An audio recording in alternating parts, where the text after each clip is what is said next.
পেট পিট দেখানোর জন্য শাড়ি পরেছিস বেয়াদব? তাড়াতাড়ি শাড়ির আঁচল ঠিক কর, নাহলে থাপ্পড় মেরে চাপার দাঁত উল্টাপাল্টা করে ফেলবো। শিহাবের চাপা হুমকি শুনে নিশির মুখ কাদো কাদো হয়ে যায়। চোখ ঘুরিয়ে চারপাশে তার মামাতো বোন নুহাকে খুঁজে। তার শাড়ির সেফটি পিন খুলে কোথায় যেন পড়ে গেছে, তাই অপরিপক্ক হাতে নিশি শাড়ি সামলাতে হিমশিম খাচ্ছে। তার বদলেতেই পেট বোধহয় দেখা গেছে, তাই সিহাব এভাবে হুমকি ধামকি দিচ্ছে। নিশিকে চোরা চোখে এদিক ওদিক তাকানো দেখে সিহাব ধমকে বলে, চোরের মতো চারপাশে কি খুঁজিস?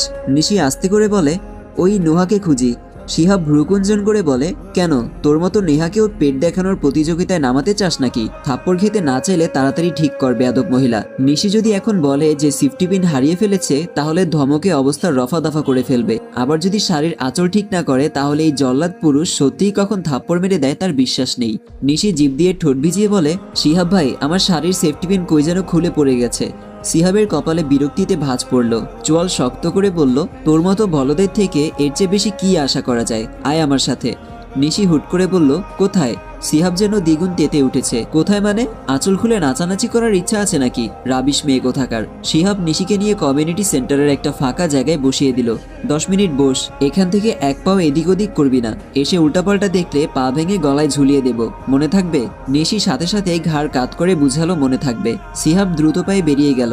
নিশি এর মধ্যেই মনে মনে সিহাবকে বুকে তুলোধুনো করে ফেলেছে। এত এত মানুষের সামনে কেমন করে ধমক দিল। ইস, নিশির মান সম্মান আর থাকলো না। কতগুলো ছেলে ভাব করতে চাইছিল, কিন্তু ওই বজ্জাত পুরুষটার জন্য কেউই কাছে ঘেঁচতে পারেনি। নিশি মুখ দিয়ে ধ্যাত শব্দ করে চারপাশে তাকায়। আজকে নিশির মামাতো বোন মারিয়ার বিয়ে। তার একমাত্র মামার মেয়ে মারিয়া বর্তমানে বিবিএ পড়ছে। তার মধ্যেই পছন্দ মতো পাত্র পেয়ে মামা বিয়ে দিচ্ছে, কিন্তু এখানে এসে সে কিছুই মজা করতে পারছে না। আর না পারার কারণ হলো কি, বজ্জাত পুরুষটা সম্পর্কে হনুমানটার নিশির খালাতো ভাই। নিশি ইতিমধ্যে আল্লাহর কাছে 2 হাত তুলে দোয়া করে ফেলেছে, কোনো মেয়ের যেন খালাতো ভাই না থাকে। খালাতো ভাই থাকা মানে অপরাধ, ঘোরতর অপরাধ। এই অপরাধ চাইলেই রোধ করা যায় না। শিহাব চাইলেই নুহাকে ডেকে দিতে পারত, তা না করে কই যে গেল। নিশির রাগের মাত্রা তরতর করে বাড়ছে। অবশ্য শিহাবের সামনে সে বরাবরই বিড়াল। নিশির নানুর 2 মেয়ে 1 ছেলে, তার মধ্যে শিহাবের মা নূরজাহান বেগম বড়, তারপর তার মামা হাবিব ইসলাম, আর সবার ছোট নিশির মা সাবিকুন নাহার। ও সরি, নিশির নানুর আরেকটা ছেলে ছিল, মহিদুল ইসলাম, কিন্তু এখন আর নেই। একটা ছেলে রেখে স্বামী স্ত্রী দুজনেই এক ভয়াবহ গাড়ি দুর্ঘটনায় মারা যায়। ছেলেটার নাম রাফি আদনান। 10 বছর বয়স থেকে দাদা দাদি চাচা চাচির সাথেই থেকেছে। সিহাব নিউ মার্কেট থেকে 1 প্যাকেট সেফটি পিন কিনে আনে।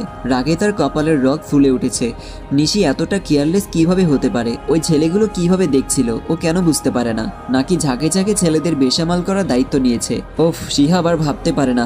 এই মেয়েটা আজকাল খুব জ্বালায়, অসহ্য। সে নিজে আর নিশির সামনে যায়নি, নোহাকে খুঁজে তার কাছে সেফটি পিন দিয়ে পাঠিয়ে দিয়েছে। তা দেখে নিশি স্বস্তির নিঃশ্বাস ফেলে।